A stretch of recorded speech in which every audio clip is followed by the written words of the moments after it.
I've been around entrepreneurs my entire life. I am an entrepreneur.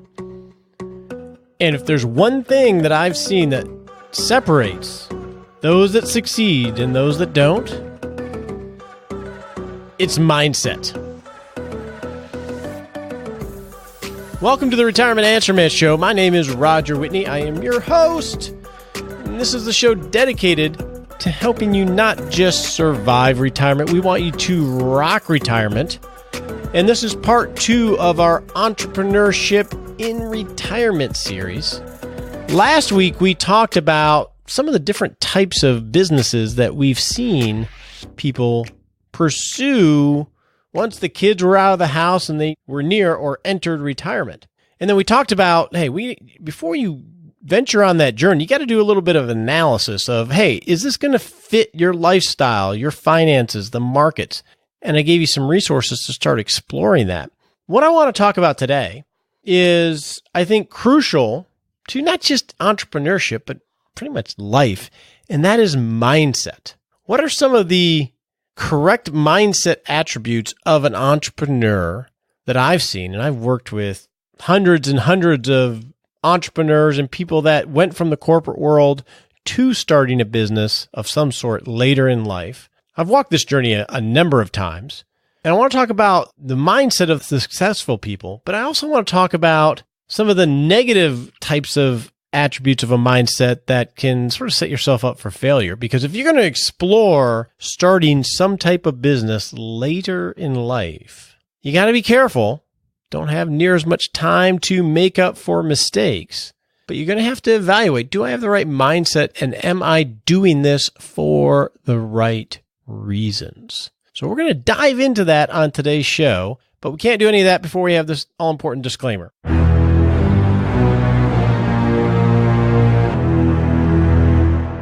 Hey, it's real easy here. Don't take advice from me on the show, right? I don't know you. You don't know much about me, and you are not a client, and I only give advice to clients. Now, we are currently accepting clients, so if you're looking for an advisor to walk the journey into retirement and help you make lots of little decisions, go to rogerwhitney.com, click on Work with Roger, and we can set up a fit meeting to see if we are a good fit. But until that point, don't take advice from me on the show. It's helpful hints and education. And before you make any decisions, talk to your legal advisor, your tax advisor, or your financial advisor, because that's just common sense. Now, before we get into the positive mindset attributes that I've noticed over the years, I want to talk about some of the negative ones in the Hot Topic segment.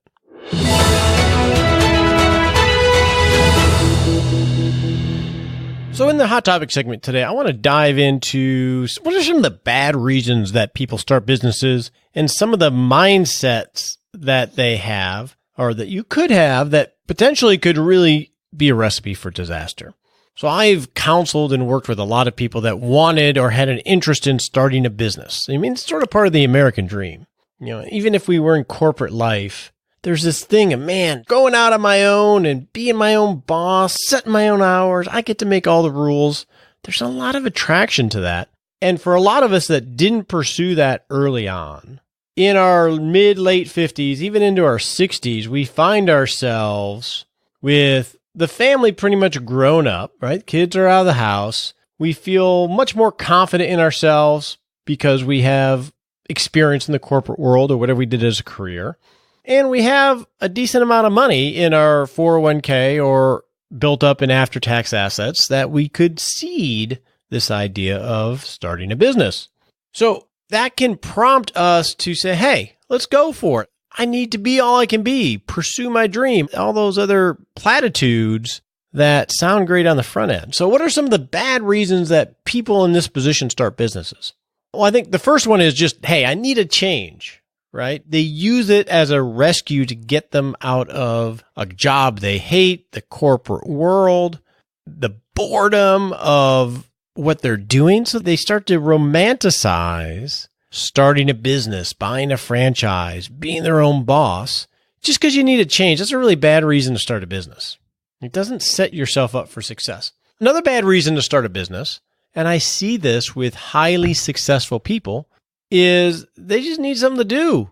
You know, when you are king or queen of your universe in your corporate position or in whatever work that you do, and you enter retirement thinking it's going to be all that, and then you start to get bored, right? And I firmly believe that we were made to work and to do in some way. I think it pleases God. I think it pleases us. And I've seen people start businesses mainly because they're just bored. And when you get bored, you start looking for things to occupy your time. And starting a business is one of those. And it has some attraction to it. But that's not a great reason to start a business. Another bad reason to start a business is because you got a great idea. Maybe you have an idea for a business or a product that you fostered for years and years, and you feel like it's your time. Now, I used to think ideas were extremely important, right? If I just had that idea, then everything would work because it would be revolutionary in some way. What I have learned and have seen play out is that ideas are actually the easiest part. There are so many amazing ideas that you have. There are so many amazing ideas that I feel I have, but an idea isn't enough because it's all about execution, right? Ideas I can find. Execution is hard to find. So just having a great idea doesn't necessarily mean you're going to be the perfect person to execute it. Even if it proves out correct, it is a great idea. Another bad reason to start a business is you want to prove you can, or you want to prove something. And there's a lot of that in all of us, I think, in our 50s. I mean, I'm 51 and I feel it, and I've seen it in others. When you're in your 50s, you have some regrets. They just naturally happen. Paths not chosen, entrepreneurship being one of them. And you want to prove you can do it. You don't want to leave something undone. Now, I get that, and that's an important thing to explore, but it's not necessarily the best reason to start a business. And we'll get into what I think a more healthy mindset is to set yourself up for success if you're planning on starting a business. But just to prove a point is not necessarily a great foundation to start a business. It can be a great motivator, I guess. I don't think it's a great idea to start a business just because you're good at something. I mean, that sounds sort of weird, right? Hey, if I'm awesome at baking cakes, I should start a cake shop. Or if I'm a great chef, I should be a caterer. That is, well, one, that's a job, right? Being a chef or being a baker is a job. It's not being a business person. And the skill sets don't transfer from one to the other. If you are really great at something, well, maybe you can get a great job doing that, but it doesn't necessarily mean you can start a business.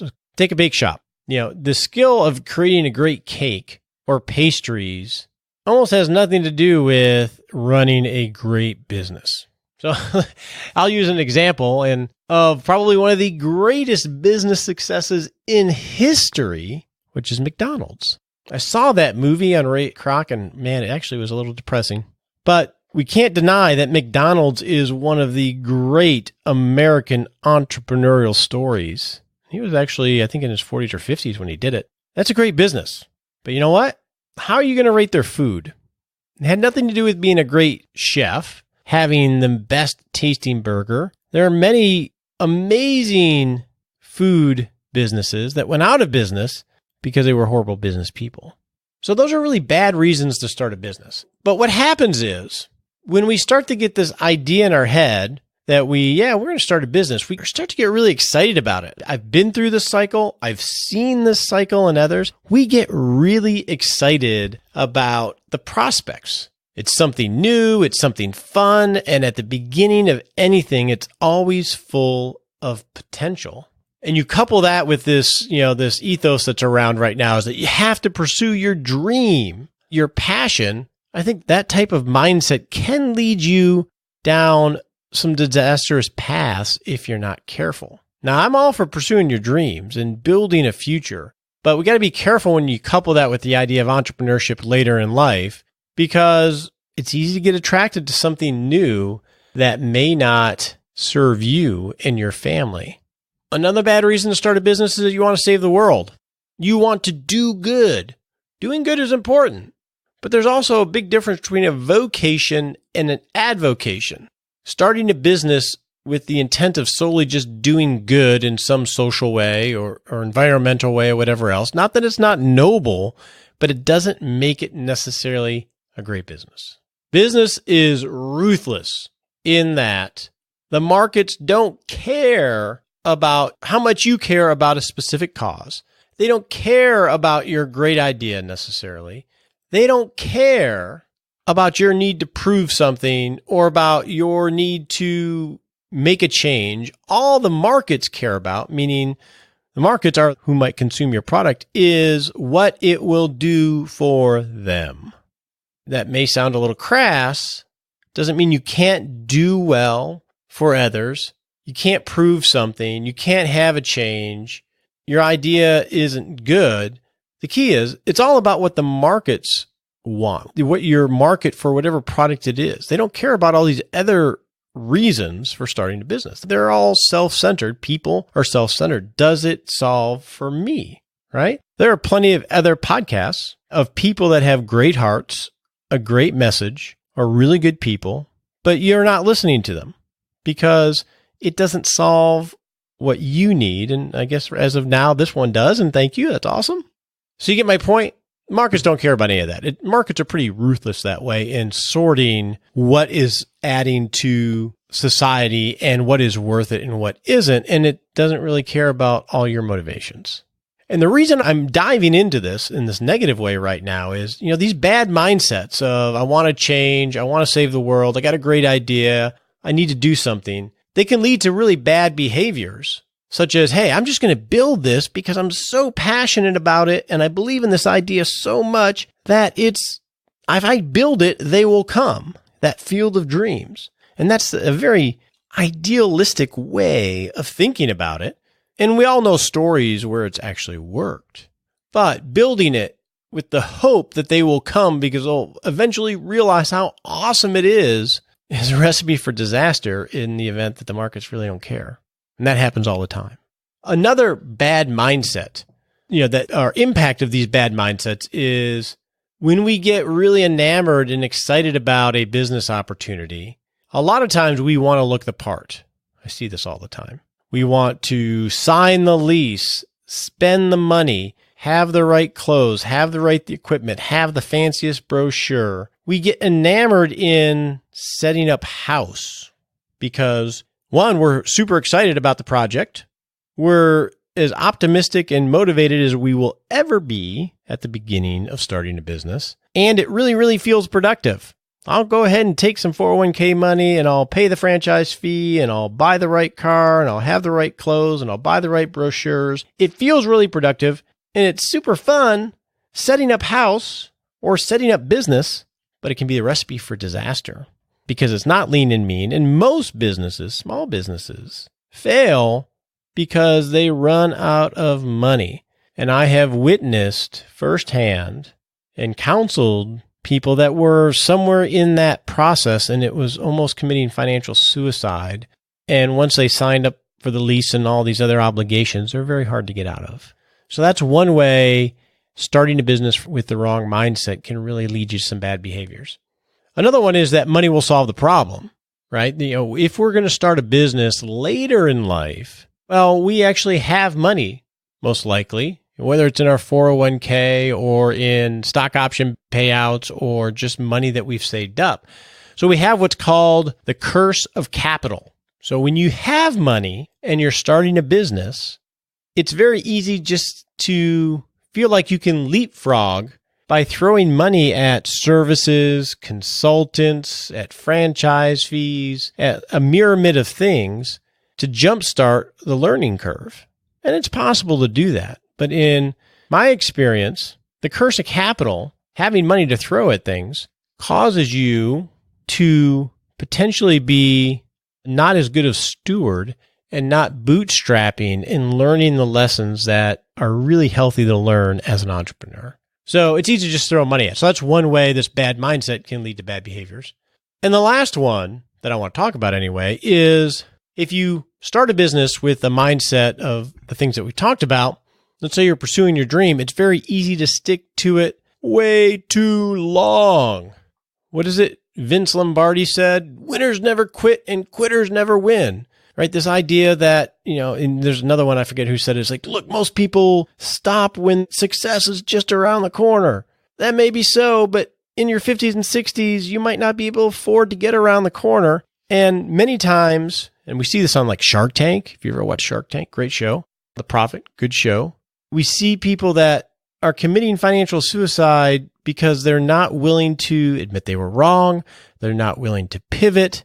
They have this belief that I just got to keep doing it just harder. I'm just not working hard enough. Not thinking that, hey, maybe the markets are just saying no. And later in life, it can really be a problem because we don't have as many redos as a 20-year-old. So, okay, now I've been Debbie Downer. Let's go to the practical planning segment and talk about some of the mindset attributes I think that you should have if you're considering starting a business.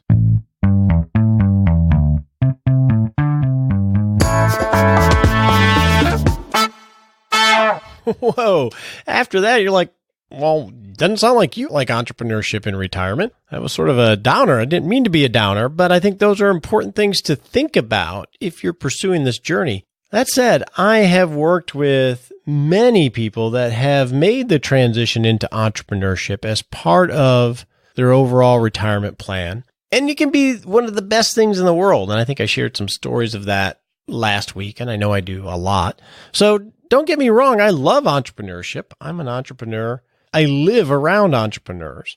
But I think it's really important because when you hit your 50s, hey, this is your life. You want to make the most of the only life you have, and you want to pursue your dreams. But we got to remember to keep the main thing, which is maintaining your lifestyle and having the time freedom to pursue the things that you really enjoy, and minimizing any of the potential pitfalls that could derail things. And if you're thinking about starting a business, having the incorrect mindset and starting it for the wrong reasons is one of those. So now let's talk about some of the mindset attributes of a successful entrepreneur, that I've witnessed and seen. So number one, a successful entrepreneur mindset is someone that they just like to take action and they like to experiment. Entrepreneurs are very action oriented and they like to test things. Dare I say they are usually pretty agile. Love that word, meaning that they start quickly, they observe, and they adjust over and over and over and over again. Because the weird thing about being an entrepreneur, if you've never been one, is if you don't have meetings set up and you go into the office, there's nobody to tell you what to do. So it's very easy to fall into lots of avoidance behavior and busy work behavior rather than doing and focusing on the main drivers that can make your business successful. A successful entrepreneur is really action-oriented and they experiment consistently. So they're very much self-starters. Now, the second attribute of a successful entrepreneur mindset, I would say, is they are always worried or scared, but extremely optimistic. Now, that seems a little weird, doesn't it? How can you be scared and optimistic at the same time? Well, I'm a very optimistic person. I am so excited about the future for my family, for my wife, for my clients, for my business.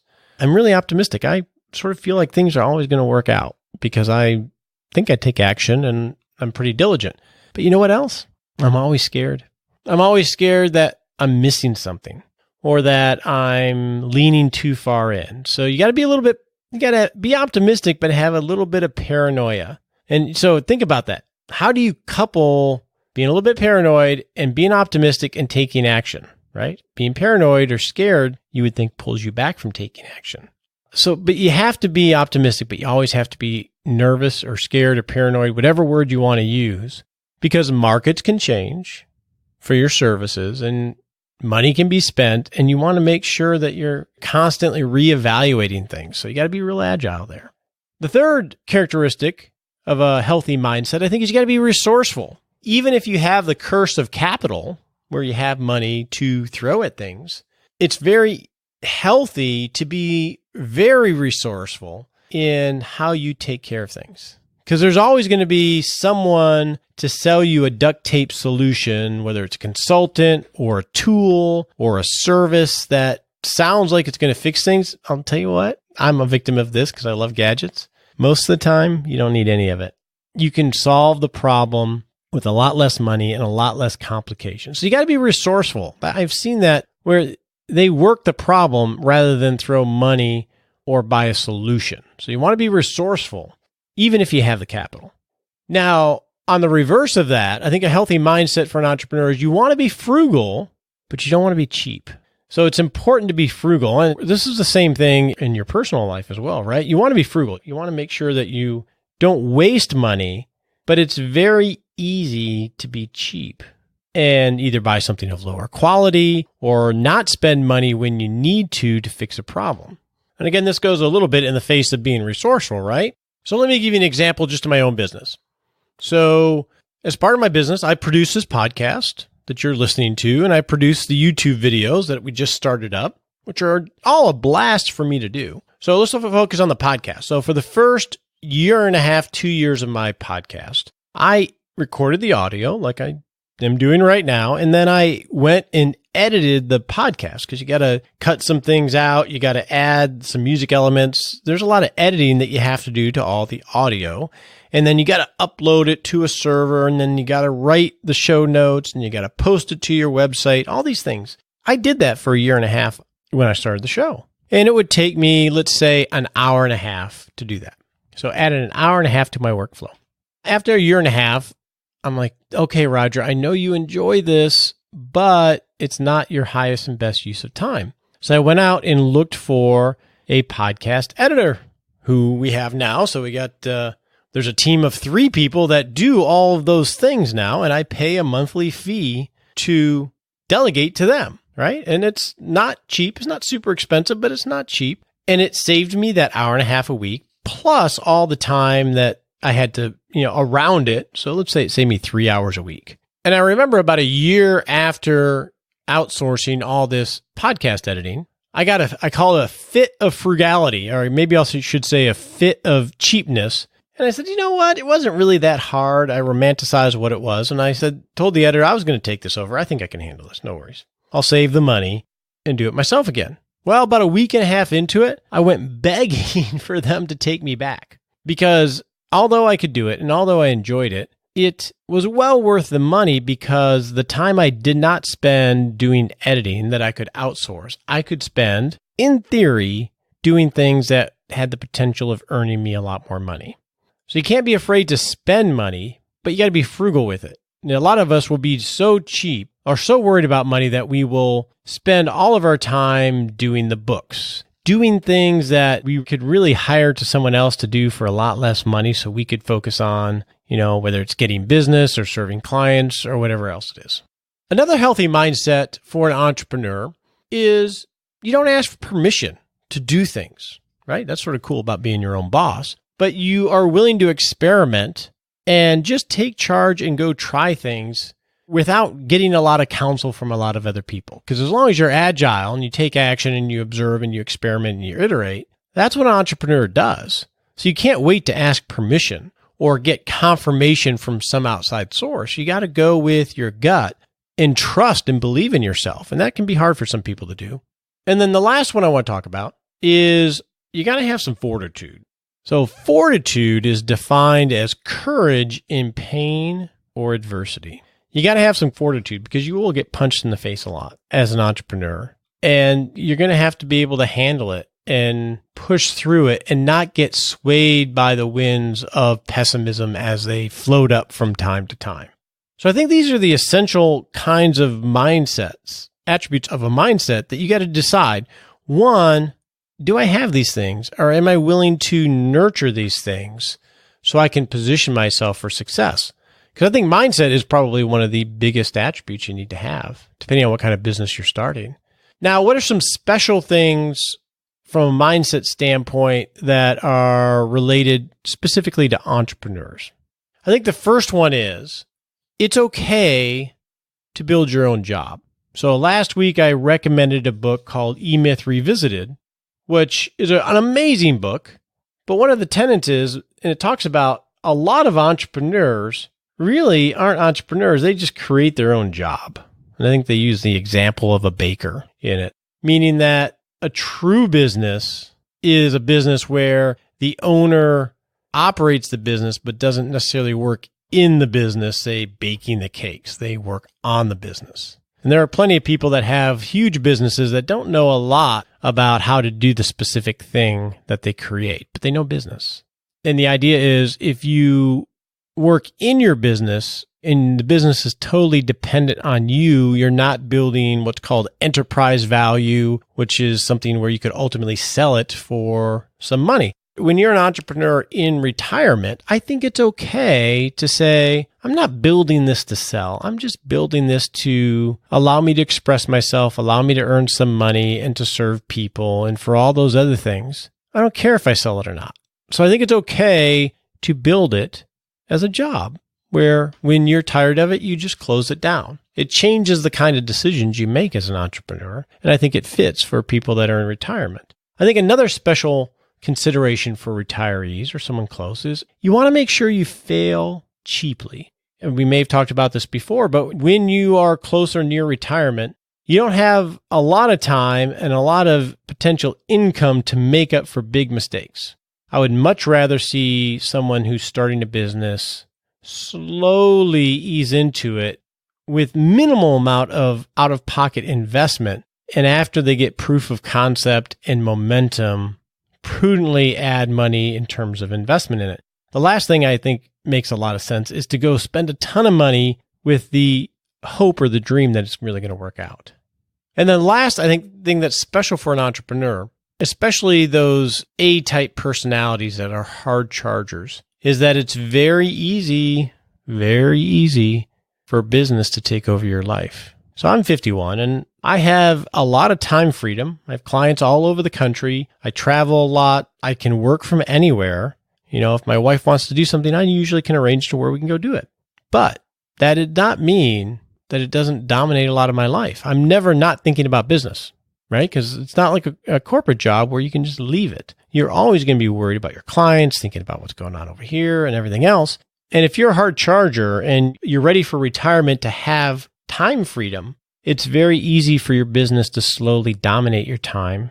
So if you create that job for yourself, don't let it be a job where you're actually working a lot harder for less money. You got to figure out go into it and know, hey, I'm building it for these purposes. So you can make sure you maintain that balance.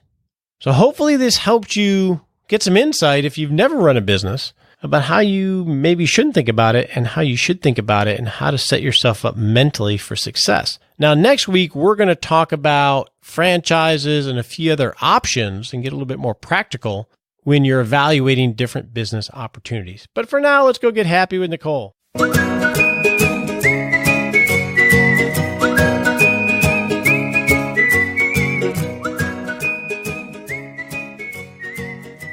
Hey, welcome to the Happy Lab, where we noodle on how to be happy, and I am happy to be back and happy to be talking to you, but also to Nicole. Hey, Nicole, how you doing? I'm so happy that you're back, too. Yes, I know. You missed me. I did. So, part of going to Mongolia, so my flight back. Let's just talk about my flight back. This will all come into play with the entrepreneurial mindset. So my flight back, total time between delays, layovers, flights, and everything else, calculated at about 36 hours. Ouch. 1, 2, 3, 4, 5 airports. Takes a lot to get to Mongolia, but that's a lot of time in an airport. So I got 2 happy things in the Happy Lab. One is if you're flying international and you can afford it, you got to really work it. International business class is the bomb. Oh, it's awesome. I can't imagine. And we flew Turkish Airlines, which is a lot less expensive, so you got to work it to get a decent price. But during that time, I watched a movie that I've wanted to watch for a while called The Greatest Showman, which is a musical, which musicals usually, What? Musicals are great. Well, this is the guy that likes like Zero Dark 30 and, manly movies, Okay, whatever. okay. But The Greatest Showman, I watched 2.5 times. It blew me away. And it's an entrepreneurial story. So it fits into this theme. I literally cried on the plane around all the fancy business class people. Not cried from sadness, but just because it was so awesome. It also could have been because of all the exhaustion or, I don't know, other free wine. But it made me happy. It's a great movie. I would watch it again right now. So I want to, if you're thinking about entrepreneurism, you like Hugh Jackman, it's an amazing movie. So go check out The Greatest Showman. All right, Nicole, you go do that, all right? I know you like musicals. I will. You're totally a musical person. I am. Yeah. All right, now let's go sit a smart sprint. On your marks, get set.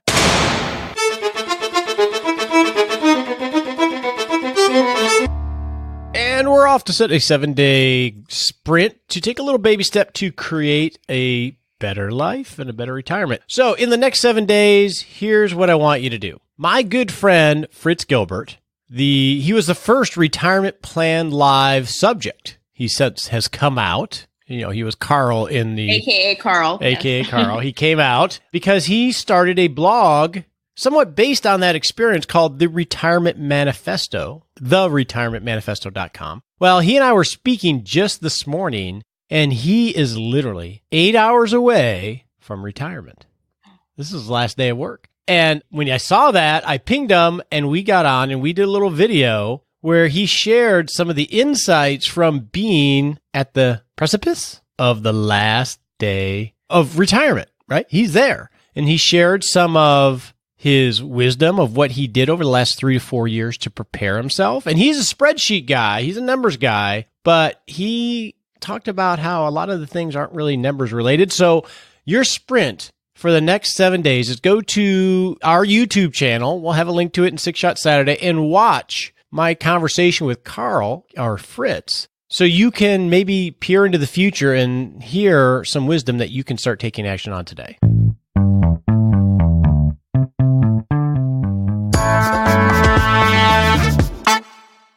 Hey, just a quick note. Being away in Mongolia, which was amazing, and as soon as I process that, I may do a whole episode just on lessons from being in Mongolia. But being away from Mongolia actually made me appreciate, like you, Nicole, which is amazing.